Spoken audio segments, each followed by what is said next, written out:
우리가 주의 음성을 듣길 원하며 주의 말씀을 간절히 사모합니다. 사람의 말이나 사람의 권면이 아니라 하나님이 우리 각자에게 들려주시는 하나님의 진리의 음성을 들을 수 있도록 하나님 도와주시옵소서. 성령님 이 시간 우리 가운데 역사해 주시옵소서. 전하는 자나 듣는 자가 성령의 사로잡힘 속에서 증거하며 듣게 하시고 성령의 감동하심을 따라서 말씀이 우리 마음에 새겨지게 하시고 우리의 삶 가운데 열매 맺혀질 수 있도록 하나님 도와주시옵소서. 이 시간 또 말씀의 능력의 역사들이 우리 가운데 나타나길 원합니다. 심령이 육체가 강건해지고 회복되어지며 삶의 문제들이 해결되어지는 역사가 말씀 가운데 능력으로 임할 수 있도록 이 시간 함께 해 주시옵소서. 성령님 그렇게 행해 주실 줄 믿습니다. 감사하며 예수님의 이름으로 기도했습니다. 아멘. 예, 우리 한국 지폐 중에 10,000원짜리가 있습니다. 보통 이제 10,000원이라고 얘기하지 않고 배춧잎 한 장 혹은 세종대왕 그런 얘기를 합니다. 혹시 10,000원짜리 지폐에 그려진 세종대왕 그 초상화를 누가 그린 줄 아십니까? 뭐 아시는 분도 계시는데 대부분 많이 모르시는 것 같아요. 요즘 많이 컴퓨터 그래픽이 발달돼서 그렇게 컴퓨터로 그려진 것이 아니고 1970년대에 한국은행에서 우리나라의 세계적인 화가셨던 지금 돌아가셨지만 김기창, 운보 김기창 화백님께 부탁을 했답니다. 의뢰를 해서 그분이 그리시고 그것이 이제 도안이 돼서 이제 계속해서 10,000원짜리 지폐에 세종대왕 초상화를 쓰게 되어 있습니다. 그래서 다 이제 운보 김기창 화백의 그 그리신 그림을 우리는 다 가지고 있는 것입니다. 이 운보 김기창 화백에 대해서 아시는 분도 계시고 또 잘 모르시는 분들, 아마 좀 연세가 있으신 분들은 다 알고 계실 것입니다. 그분은 이제 세계적인 화가신데 그분이 그린 작품 중에서 예수님의 생애를 그린 작품들이 있습니다. 그런데 보통 서양에서 다른 화가들이 그린 예수님의 생애 그림을 보면 서양풍의 그런 모습의 예수님을 많이 그렸습니다. 그런데 김기창 화백님은 그 한국적인 예수님, 그래서 도포를 입고 갓을 쓰시고 나귀를 타시고 가시는 그러한 모습의 예수님을 많이 그렸습니다. 아마 보신 분들도 본 기억은 있는데 누구의 작품인지 몰랐는데 그렇구나 생각하실 수 있을 것입니다. 그 운보 김기창 화백의 그런 모습을 통하여서 이제 세계적인 그런 화가로 그렇게 유명하시고 우리나라를 대표할 수 있는 그런 화가입니다. 그런데 그분에 대해서 아시는 분은 아시겠지만 그 운보 김기창 화백은 청각장애인이십니다. 그래서 듣지도 못하고 말은 어설프게 하세요. 왜냐하면 그분이 원래 선천적인 청각장애를 가지고 있었던 게 아니고 8살 때 운동회가 끝나고 운동회 날 이분이 장티푸스에 걸리셨어요. 그래서 장티푸스에 걸렸는데 이분 어머님이 신앙이 있으시고 믿음이 좋으셨는데 뭐 잘 극진하게 간호해 주셔가지고 장티푸스는 다 나았습니다. 하지만 그때 있었던 고열로 인하여서 청각계통의 신경이 다 손상돼서 들 수 없는 후천적 청각 장애인이 되셨어요. 그래서 이제 8살까지 말을 하셨기 때문에 듣기 때문에 말씀은 하시지만 잘 예전에 이렇게 보면 되게 어눌하게 하세요. 발음도 정확치 않고 되게 어눌하게 하시고 이제 그렇게 하십니다. 그리고 그분은 이제 한국에 있는 친절하게 제 그림이 저런 그림을 그리셨어요. 이게 한국적인 예수님 십자가에 올라가시는데 여인들이 전부 다 한복을 입고 있잖아요. 그렇죠? 저런 그림을. 그런데 이분은 또 한국의 그런 청각 장애인을 위해서 많은 일을 하시고 거의 뭐 그 청각 장애인들의 아버지라 할 정도로 많은 일을 하시고 지금도 이제 그분의 집안이나 그분들 사람들이 그 일들을 계속하고 있습니다. 하지만 이분이 얘기한 것처럼 청각 장애를 가지고 있었기 때문에 평생에 참 고통스럽게 힘들고 어렵게 살아왔습니다. 그분의 심정에 대해서 그분 스스로 고백한 내용이 있습니다. 그분 이렇게 말했습니다. 듣지 못하면 울부짖고 싶고 아무거나 때려부시고 싶습니다. 그럴 때마다 터질 듯한 가슴의 응어리들을 그림에 쏟았습니다. 지금은 내 자신이 안 들린다고 하는 것을 까맣게 잊을 때가 있습니다. 귀가 들렸다면 오늘의 내가 아니었을지 모릅니다. 고통도 없지 않았지만 폐쇄된 소리의 공간이 있었기에 한 작업에 몰입, 집중할 수 있었습니다. 라고 고백하고 있습니다. 쉽게 말해서 이 청각장애가 너무너무 힘들고 자기 삶 속에 너무너무 고통이었고 삶의 큰 장애의 문제였지만 오히려 그것을 통하여서 자기가 그림이라는 한 분야에 집중할 수 있었고 작품 생활할 때 아무 방해를 받지 않고 그 일에만 몰두할 수 있었으므로 이렇게 위대한 작품도 남기고 훌륭한 화가가 될 수 있었다고 하는 것입니다. 사람은 누구나 연약함의 문제를 이렇게 김기장 화백님처럼 인생을 좌우할 만한 큰 문제도 있지만 순간순간 다가오는 여러 가지 어려움도 있고 또 고난도 있고 문제를 우리가 가지게 됩니다. 때로는 그것이 너무나도 고통스럽기 때문에 우리가 그것 때문에 많이 힘들고 한숨 짓고 또 믿지 않는 사람들 가운데는 그런 위기 속에서 고통 속에서 삶을 포기하는 그런 경우도 있습니다. 사도 바울도 마찬가지였습니다. 사도 바울에게도 여전히 문제는 있었습니다. 여러분, 사도 바울은 어떤 사람입니까? 우리가 흔히 생각할 때, 제가 생각할 때 사도 바울은 가장 우리 신앙인들의 모범이 되고 또 표본이 될 만한 그러한 사람이었던 것 같습니다.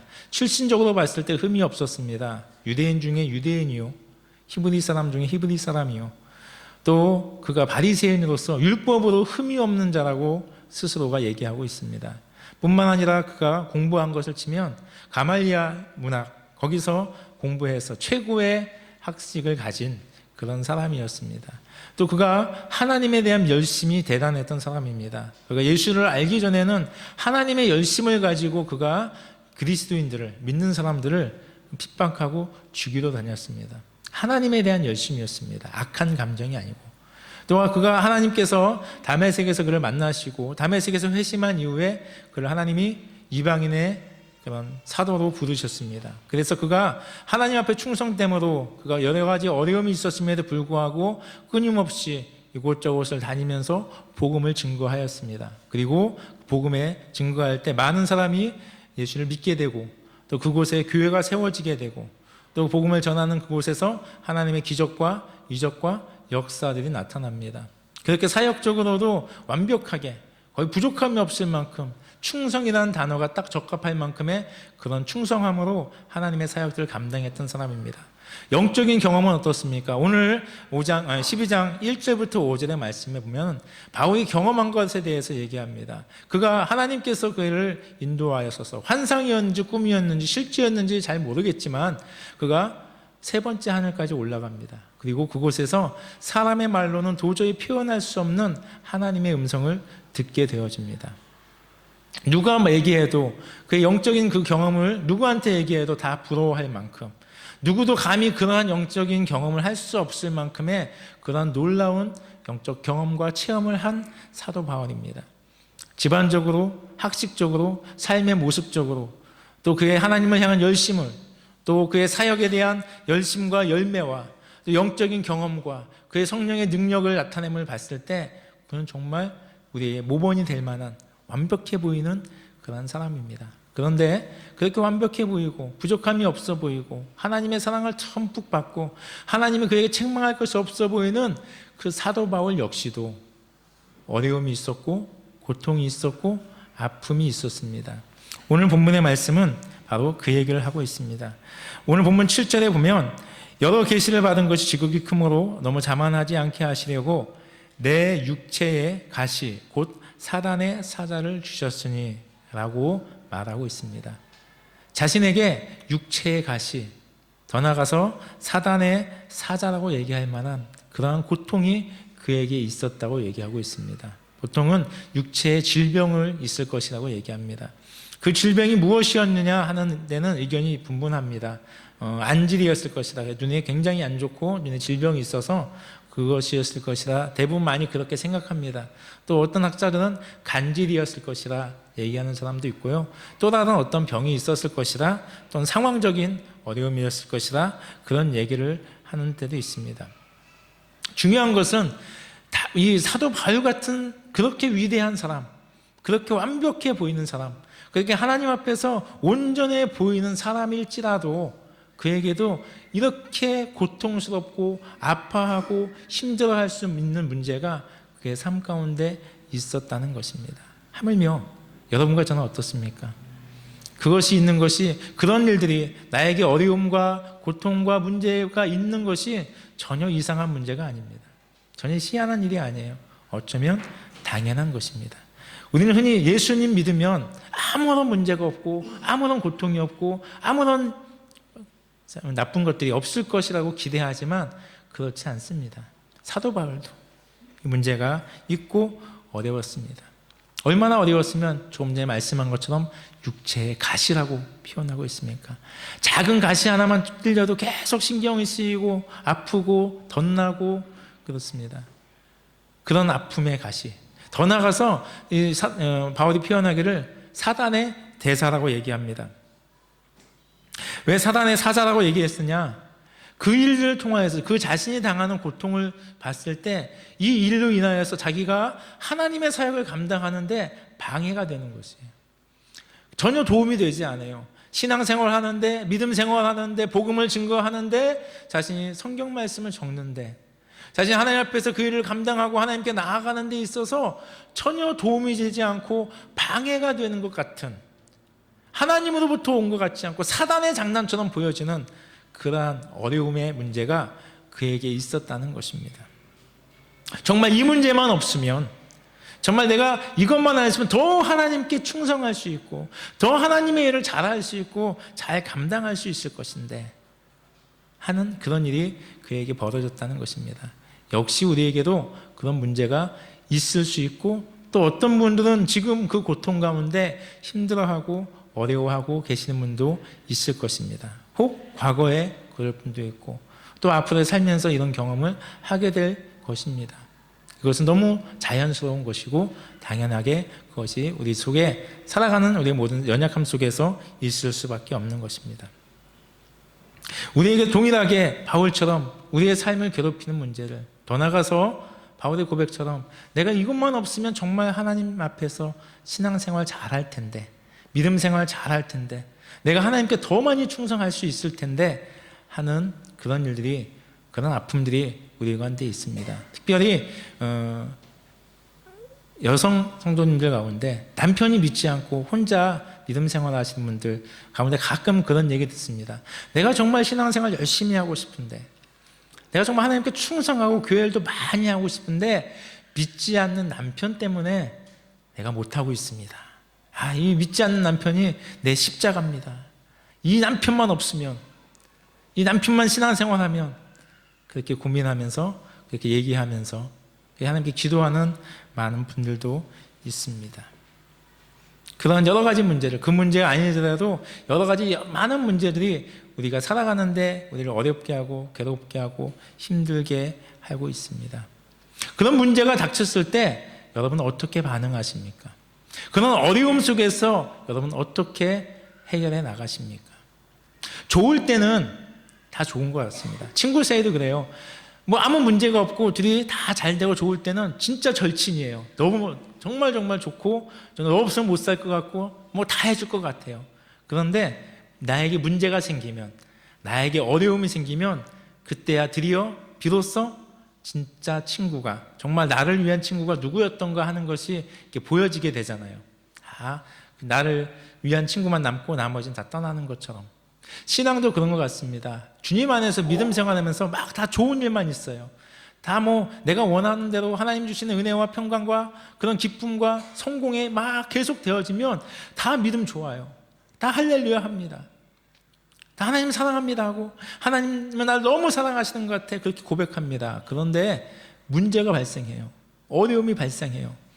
내가 해결할 수 없는 그런 문제들과 그 고통과 그 상황들이 나에게 닥쳐질 때, 그때 참 믿음의 모습을 우리는 보게 됩니다. 저 자신도 스스로도 내 믿음이 이것밖에 안 됐구나, 혹은 내 믿음이 이 정도였구나, 그때야 비로소 보게 됩니다. 문제 앞에서 여러분과 저는 어떻게 반응하십니까? 오늘 사도 바울은 자신을 괴롭히는 그 문제 앞에 하나님께 기도하는 반응을 보입니다. 오늘 보니까 사도 바울이 자신의 그 육체의 가시 같은 그 고통을 가지고 하나님께 3번 기도했다고 고백하고 있습니다. 3번이나 기도했다고 고백하고 있습니다. 우리가 겨우 3번밖에? 어떤 한 문제를 가지고 3번 만에 응답받으면 참 좋겠는데 나는 너무나 몇 년간 몇십 년간 기도하는데 아직까지 응답받지 못하는 문제가 있는데, 그렇게 생각하시는 분도 계실 것입니다. 근데 사도 바울에게 있어서 3번은 굉장한 큰 의미고 큰 회심인 것 같습니다. 사도 바울의 삶을 이렇게 봤을 때 우리가 짐작할 것은 그가 하나님께 나가서 기도할 때 무엇을 기도했을까요? 아마도 저는 그가 날마다 하나님께 기도했을 때 기도의 제목은 예수님이 말씀하신 것처럼 먼저 그의 나라와 그의 의를 구하는 기도를 했을 것입니다. 자신의 유익을, 자신의 편안함을, 자신의 안락함을 위해서 기도하지 않았을 것입니다. 자신의 사역들을 위해서, 또 복음의 씨앗들을 위해서, 또 세워진 교회들을 위하여서, 죽어간 영혼들을 위하여서 계속 그는 기도했을 것입니다. 그럼에도 불구하고 그렇게 기도하는 바울의 삶 속에서도 자신을 위해서 기도한 것이 있는데 바로 이 육체의 가시를 위하여서 기도했다는 것입니다.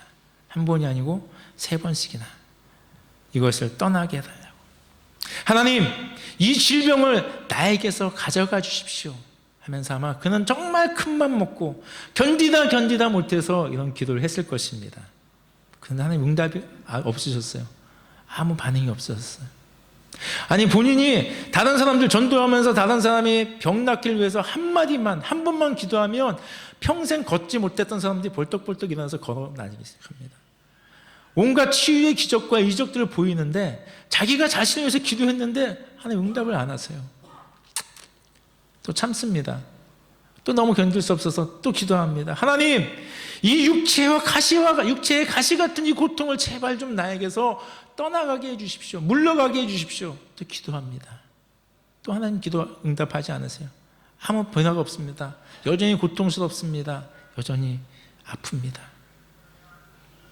시간이 얼마 지나서 다시 한번 기도합니다. 이제 더 부르짖으며 기도합니다. 하나님, 이 사단의 사자와 같이 내 믿음 생활을 방해하고 하나님의 사역을 방해하는, 정말 내 삶에 아무런 도움이 되지 않고 사역에 아무런 도움이 되지 않고 하나님의 영광에 아무런 도움이 되지 않는 사단의 사자와 같은 이 고통을 나에게서 물리쳐 주십시오. 떠나가게 해주십시오.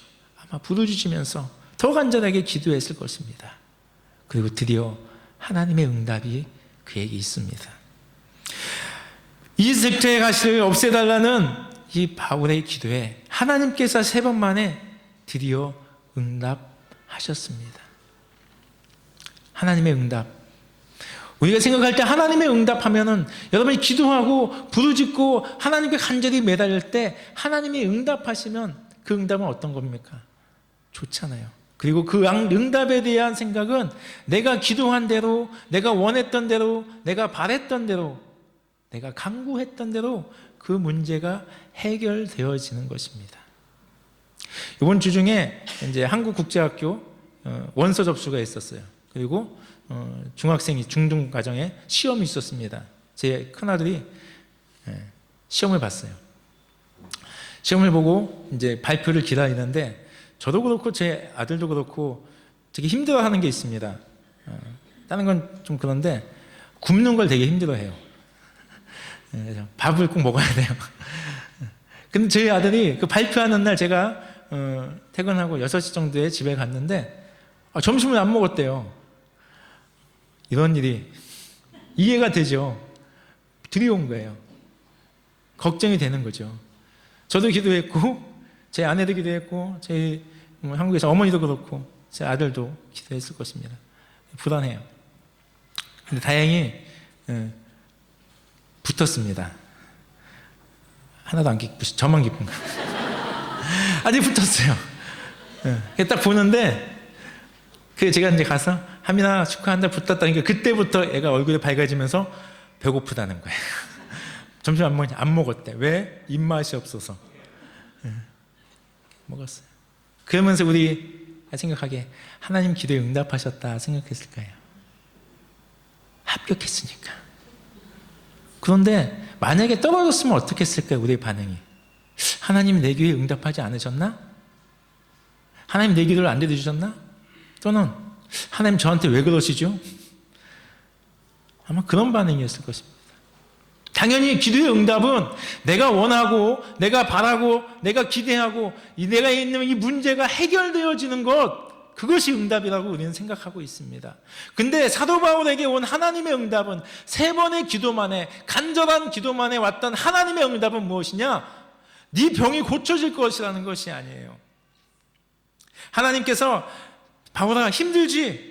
나도 너의 그런 모습을 보니까 참 힘들다. 하지만 조금만 참어 하는 그런 위로의 응답도 아니셨습니다. 야, 네가 힘들어하는 거 보니까 나도 너무 힘들다. 하지만 내가 너와 함께 있으니까 우리 견뎌보자 하는 위로와 격려의 말씀도 아니셨어요. 바울은 육체의 질병이 떠날 것 같은 그런 기대를 가지고 기도했는데 하나님의 응답은 뭐냐? 내 은혜가 내게 족하다. 하나님 응답은 딱 세 개예요. 은혜, 족함, 완전함. 나에게 문제가 있는데, 나에게 질병이 있는데, 고통이 있는데, 아픔이 있는데, 그것을 하나님께 내어 맡겼을 때, 하나님께 드렸을 때, 기대하는 것은 사라지고, 고통은 끝나고, 아픔은 끝나고, 행복과 기쁨과 만족이 있을 줄 알았는데, 하나님의 말씀은 너의 그 상태가, 너가 지금 처한 그 상황 그 자체가 은혜고,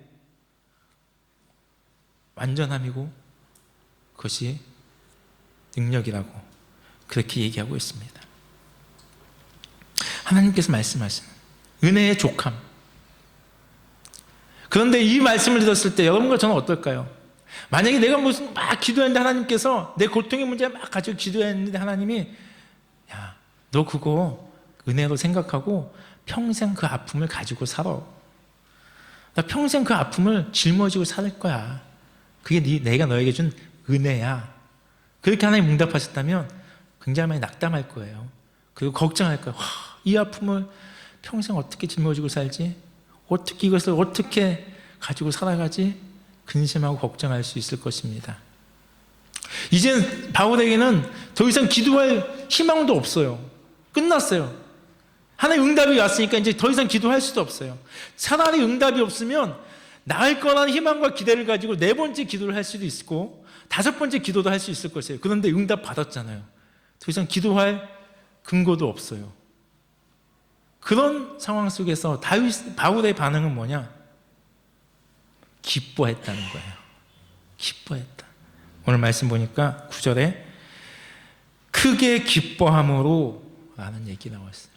그 하나님의 응답을 들은 바울의 반응은 기뻐했다는 거예요. 네 고통이 계속될 것이야. 네 고통이 끝나지 않을 것이야. 그것이 너에게 준 은혜라는 얘기를 들었을 때 바울이 낙담하고 실망하고 절망한 것이 아니라 기뻐했어요. 그것도 크게 기뻐했다고 얘기하고 있습니다. 이해가 되지 않아요. 바울이 어떤 사람입니까? 아까 얘기한 것처럼 그런 사람이었지만 바울도 역시 사람입니다. 성자도 아니고요. 예수님도 아니고요. 천사는 더더욱 아닙니다. 그도 역시 고통을 느끼는 사람이었고 아픔을 느끼는 사람이었습니다. 그도 역시 그런 은혜를 받았지만 속에서 죄의 법과 사망의 법과 생명의 법이 싸우는 막 갈등하는 그러한 연약한 죄성을 가지고 있는 우리가 똑같은 사람이었어요. 우리가 다른 사람이 아니에요. 특별한 사람이 아닙니다. 똑같은 인성을 가진 똑같은 인간의 한계를 가진 그러한 바울이 기뻐함으로 반응하고 있습니다. 우리가 이해하지 못할 만한 반응, 우리가 감히 생각하지 못할 반응을 지금 바울은 보이고 있는 것이에요. 왜일까요? 다윗이 왜 그런 바울이 왜 그런 반응을 보이고 있을까요? 그리고 바울이 그런 반응을 보였다면, 바울이 하나님의 그 응답 앞에서 기뻐할 수 있었다면 우리 역시도 바울처럼 그렇게 할 수 있을 것입니다. 왜냐하면 바울도 사람이기 때문에, 똑같은 사람이기 때문에. 그럼 바울이 느낀 것은 무엇일까요? 바울이 이 말씀, 이 하나님의 응답을 통해서 바울이 기뻐할 수 있게 한 그 하나님의 진리는 무엇일까요? 바울이 알게 된 하나님의 진리의 말씀은 무엇일까요? 먼저 바울이 깨달은 것은 모든 일에는 하나님의 의도하심이 있다는 것입니다. 여러분, 하나님은 언제나 우리와 함께 하심을 믿으십니까? 하나님은 언제나 여러분과 저를 사랑하시는 걸 믿으십니까? 안 믿으십니까? 우리 하나님은 언제나 지금도 내가 어느 곳에서 무엇을 하든지 어느 순간에도 우리와 함께 하신다고 약속하셨습니다. 아멘. 그리고 그 하나님은 내가 너를 사랑하겠다고 말씀하고 계십니다. 그 사랑을 보여주신 것이 예수님이잖아요. 이만큼 사랑한다고 보여주시는 것이에요. 하나님은 끊임없이 말씀을 통해 내가 너희를 사랑한다고 말씀하고 계십니다. 그리고 그 하나님의 사랑하심을 인하여서 하나님 지금 여러분과 저에게 관심을 가지고 계시고 있어요. 관심 가지고 계십니다. 지금도 지켜보고 계시고 내 일과 내 상황과 내 형편에 관심 가지고 계시고 역사하시고 계십니다. 그렇기 때문에 내 삶 속에서 이루어지는 모든 일들이 하나님의 허락하심이 없이는 일어나지 않는다는 것입니다. 하나님의 허락하심이 있다는 것입니다.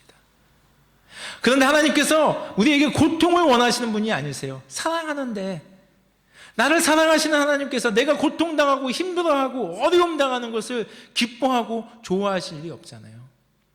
좋은 것 주시길 원하시고 기쁨 주시길 원하시고 아름다운 것 주시길 원하시는 그 하나님의 행하심 가운데 오늘 다윗은 깨닫게 되는 것입니다. 그가 비록 고통 중에 있었지만 그 고통은 하나님의 사랑의 의도, 하나님의 관심의 행하심이 있었다는 것입니다. 그것이 무엇이냐? 오늘 말씀드린 것처럼 7절에 내 여러 계시 받은 것이 지극히 크므로 너무 자만하지 않게 하시려고, 또 하반절에도 나를 쳐서 너무 자만하지 않게 하시려고 라는 것이었습니다.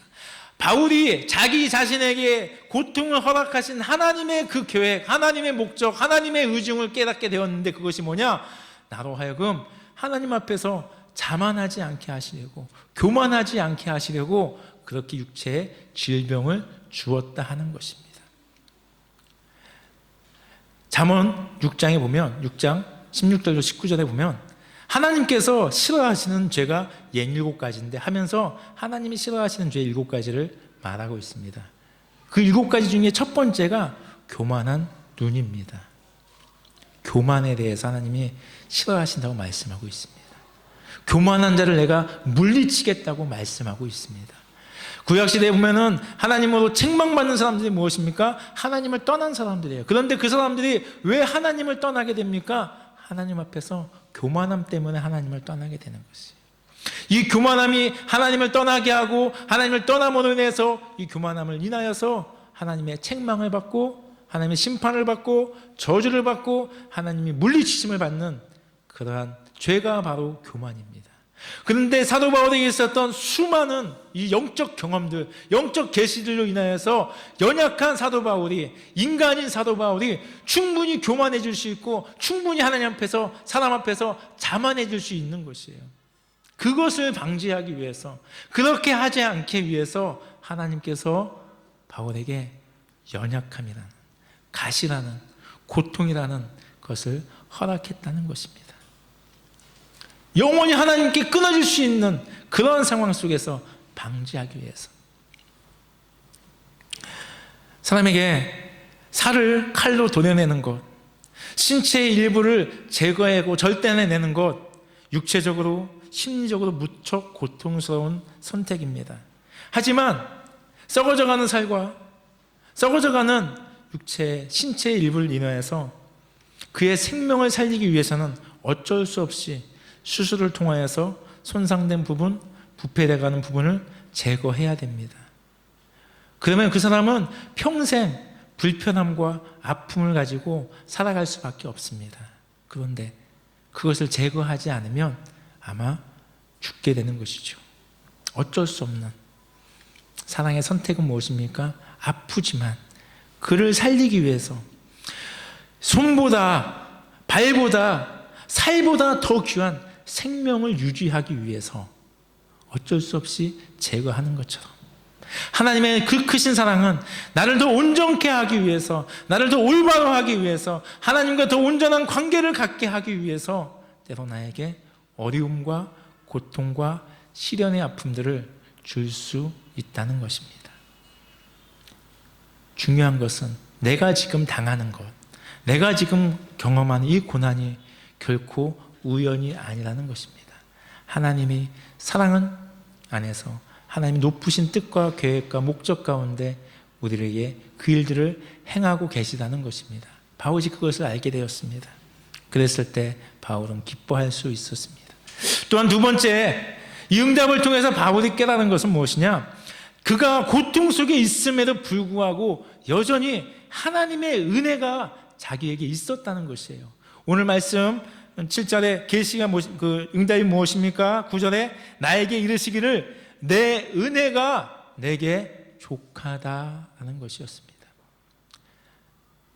그래 사도 바울, 네가 힘들지만 그것은 네가 갖고 살아가야 될 일이야. 하지만 이제부터 내가 더 많은 은혜를 너에게 줄게 라고 대답하신 것이 아니고요, 지금 네가 그 상황에서 네가 지금 고통 속에 부르짖고 있는 그 상황에 내 은혜는 충분하게, 완전하게, 온전하게 부어지고 있었다. 족할 만큼, 만족할 만큼 내 은혜는 계속되고 있었다는 것을 하나님께서 말씀해주고 계시는 것입니다. 바울은 고통을 받습니다. 고통과 어려움과 힘든 걸 가지고 하나님께 나아갔어요. 하나님, 내가 힘듭니다. 내가 이만큼 아프고 고통스럽습니다. 그렇게 얘기하고 있는데 하나님 말씀하시는 게 너에게 내 은혜는 지금도 부어지고 있다고 얘기하고 있습니다. 완벽하게, 완전하게 너희가 만족할 만큼 은혜가 부어지고 있었다는 것입니다. 그 말씀을 바울이 들었을 때 보게 되는 것은 하나님의 은혜인 것입니다. 내 고통이 아니라, 고통의 상황 속에서도, 아픔의 상황 속에서도, 어려움의 상황 속에서도 하나님으로부터 공급되어지는, 나를 만족해 하시는, 나를 온전케 하시는 그 하나님의 은혜가 나에게 부어지고 있는 것을 그가 보게 됐고 깨닫게 되어지는 것입니다. 내가 아무리 어려운 일에 처해 있다 할지라도, 여러분이 아무리 고통스러운 상황에 처해 있을지라도 기억해야 될 것은 그때도 하나님의 은혜는 여러분과 함께 하신다는 것입니다. 그때도 하나님의 은혜는 여러분 가운데 부어지고 있다는 것입니다. 고통을 바라보지 마십시오. 어려움을 바라보지 마십시오. 그 상황 속에서 지금도 부어지고 있고, 지금도 우리에게 허락해 주시고 있고, 지금도 내려주시는 하나님의 은혜를 발견하시기 바랍니다. 그 은혜가 있다는 거예요. 그 은혜를 발견하게 됐을 때, 그 하나님의 은혜를 깨닫게 됐을 때 우리는 기뻐하지 않을 수 없는 것이에요. 그 은혜를 알게 됐을 때 우리는 감사하지 않을 수 없는 것이에요. 발견할 때. 어떤 사람이 돈을 꾸긴 휴지를 확 던졌습니다. 한 대 맞았어요. 기분이 되게 나쁠 것 같죠. 기분 나쁘잖아요. 나에게 감히 종이를 꾸겨? 그래서 딱 받고 화를 내밀려고 딱 봤는데 슈표예요. 슈표예요. 이런 황당한 경우가, 그러면 고마워 그럴 거예요. 그것을 몰랐을 때는 저놈이, 근데 그것을 발견했을 때, 내게 있는 게 무엇인가 하는 것을 발견하겠을 때, 우스운 얘기지만 우리에게 있는 것들이 마치 나를 힘들게 하고 고통스럽게 하는 것 같지만 그 안에 하나님의 은혜와 사랑을 발견하게 되면 바뀔 수 있는 것입니다. 우리가 감격하고 기뻐할 수 있는 것입니다. 이 은혜가 깨달아지는 여러분과 제가 되기를 원합니다. 마지막으로 바울이 깨달은 것은 무엇입니까? 10절에 보면 내가 그리스도를 위하여 약한 것들과 능욕과 궁핍과 박해와 공고를 기뻐하노니 이는 내가 약한 그때의 강함이라 얘기하고 있습니다. 내가 약한 그때의 강함이라. 이제 바울에게 육신의 가시와 같은 약함을 비롯해 그가 당했던 모든 아픔과 능욕과 궁핍과 박해와 공고가 그에게 고통의 이유였었다면 이제는 그가 깨닫게 됐을 때 바뀌었어요. 무엇이냐? 그것은 이제 나의 아픔이 아니라 기쁨의 이유가 됐습니다. 왜? 나의 연약함을 통하여서 하나님이 함께 하심으로 이제 강하게 되었기 때문입니다. 나 혼자 있으면 나의 약함은 그냥 약함으로 끝날 수밖에 없습니다. 하지만 하나님이 함께 하실 때 나의 약함 가운데 하나님의 능력이 나타나는 것입니다. 하나님의 역사가 나를 통하여서 나타나는 것입니다. 이스라엘 백성들, 지금도 유대인들이 자신의 조상들 가운데 존경하고 있는 사람이 두 명 있다고 합니다. 한 명은 모세고 한 명은 다윗입니다. 제가 몇 주 전에도 말씀드렸지만 하나님께서 모세를 출애굽 사건을 하기 위해서, 이스라엘을 출애굽시키기 위해서 모세를 부르시죠. 선택하십니다. 그런데 그가 40대 가장 권력도 있고 왕자로서 또 가장 혈기왕성하고 힘도 있고 또 공중에서 배웠으니까 지혜도 있고, 그때 하나님께서 모세를 부르시지 않았어요.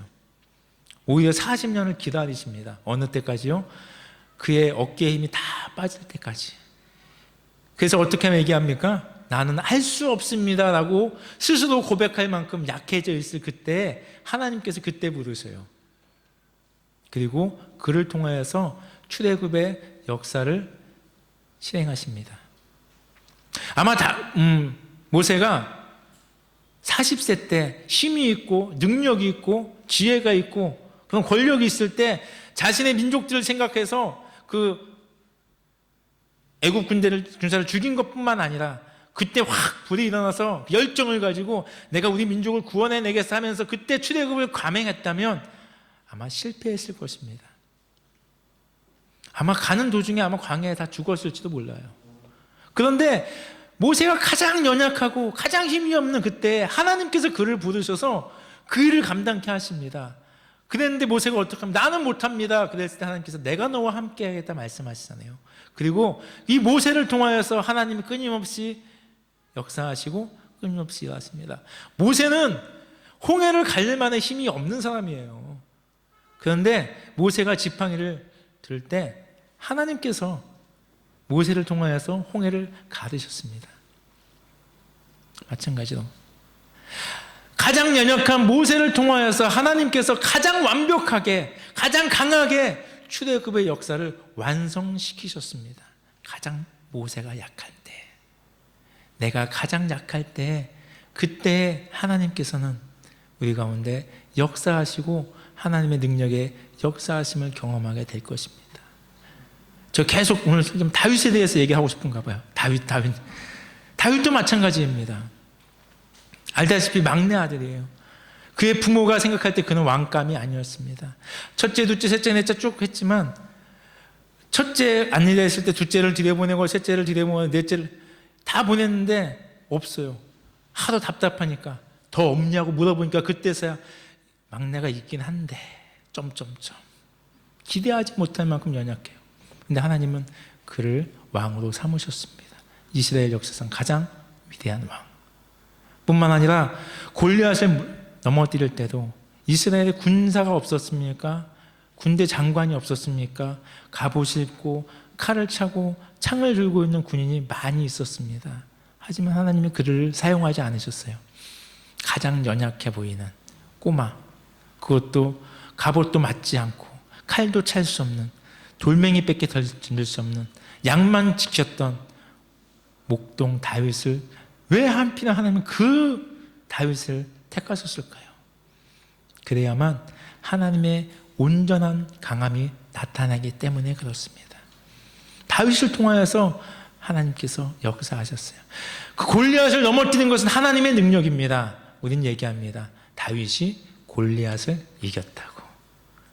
다윗이 약하지만 그 안에 그 약함 가운데 하나님이 역사하실 때, 하나님이 함께 하실 때 하나님의 능력으로 강함이 보여지고 나타나게 되는 것입니다. 바울이 그것을 알게 된 것이죠. 내가 연약할 때, 내가 연약함을 고백하고 내가 연약함을 인정하고 내가 연약함을 주 앞에 내어놓을 때 하나님의 강한 능력이 나를 통하여서 나타나게 되는 것입니다. 나를 통하여서 역사하게 되는 것입니다. 그 진리를 바울이 깨닫게 됐을 때 기뻐할 수밖에 없었다는 것입니다. 내가 연약할 때, 내가 부족할 때, 내가 힘들 때 나를 통하여서 역사하시는 하나님의 강하고 능하신 팔을 경험하시는 여러분과 제가 되기를 바랍니다. 그래서 그 안에서 기뻐하시는 여러분과 제가 되길 바랍니다. 제가 말씀을 준비하면서 계속 이 말씀을 이렇게 세 가지 대지를 놓고 준비하고 계속 말씀을 묵상하는데 제 마음 가운데 계속 들려지는 말씀이 있습니다. 그것은 바로 10절 상반절에 있는 말씀입니다. 그러므로 내가 그리스도를 위하여라는 말입니다. 바울이 이렇게 경험하고 이렇게 기뻐할 수 있었던 그 근거는 무엇이냐? 내가 그리스도를 위하여라는 믿음의 소유한 사람이기 때문입니다. 그의 삶의 이유, 삶의 목적, 삶의 방식, 삶을 결정하는 가장 큰 근본은 뭐냐? 내가 그리스도를 위하였다는 것입니다. 이 능력이 나타나는 것, 바울에게 무엇이 좋은 게 있겠습니까? 자기는 여전히 아픈데요. 하지만 자기 연약함 가운데 하나님의 능력이 나타나서 주의 복음이 증거되어지고 하나님의 나라가 확장되어지는 그리스도를 위하는 일이 일어나게 되어질 때 그는 기뻐할 수 있는 것입니다.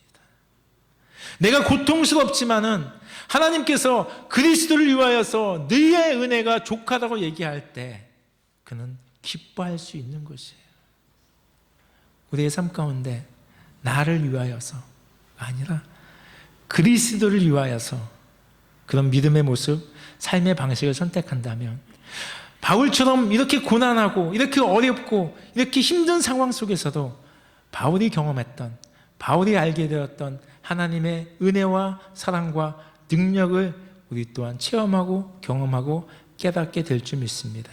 그때 우리도 바울처럼 고백할 수 있지 않겠습니까?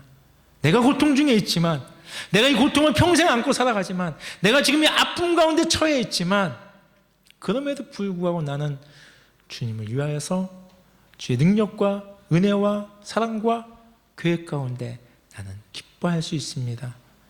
입술의 고백이 아니라 믿음의 고백으로, 신앙의 고백으로, 나의 삶의 진솔한 마음으로 그렇게 고백할 수 있게 될 줄 믿습니다. 그리고 그 고백을 할 수 있는 여러분과 제가 모두 되기를 주님의 이름으로 축복합니다. 기도하겠습니다. 그렇습니다. 하나님, 바울처럼 저희도 힘듭니다. 저희도 아프고요, 때로는 괴롭고요, 그것이 내 눈물 짓기도 합니다. 너무너무 힘들어서 하나님께 나오기조차 힘들 때도 있습니다. 정말 이 문제가 나에게 해결만 된다면 날아갈 것 같은 그런 문제들이 우리 가운데 있을 때도 있습니다. 하지만 하나님, 오늘 바울이 경험했던 것처럼 그 문제와 그 고통과 그 아픔 속에서도 하나님의 의도하심을 깨닫고 하나님의 은혜를 깨닫고 하나님의 그 능력을 깨닫게 되어졌을 때 비록 그 아픔은 사라지지 않았지만 그 문제는 여전히 내 삶 속에 계속되어지지만 그래도 기뻐할 수 있고 감사할 수 있고 자랑할 수 있었던 것처럼 우리 또한 그렇게 되어지길 원합니다. 바울이 그리스도를 위해서 살아갔던 것처럼 우리가 그리스도를 위한 삶을 살게 하시고 그런 삶 가운데 당하는 모든 어려움 속에서도 하나님의 은혜와 하나님의 능력과 하나님의 사랑을 경험하는 저희를 될 수 있도록 하나님 도와주시옵소서. 그래서 하나님, 우리가 주님 말씀하신 것처럼 항상 기뻐하고 범사에 감사할 수 있는 저희 믿음의 사람들 될 수 있도록 도와주시옵소서. 감사합니다. 예수님의 이름으로 기도했습니다.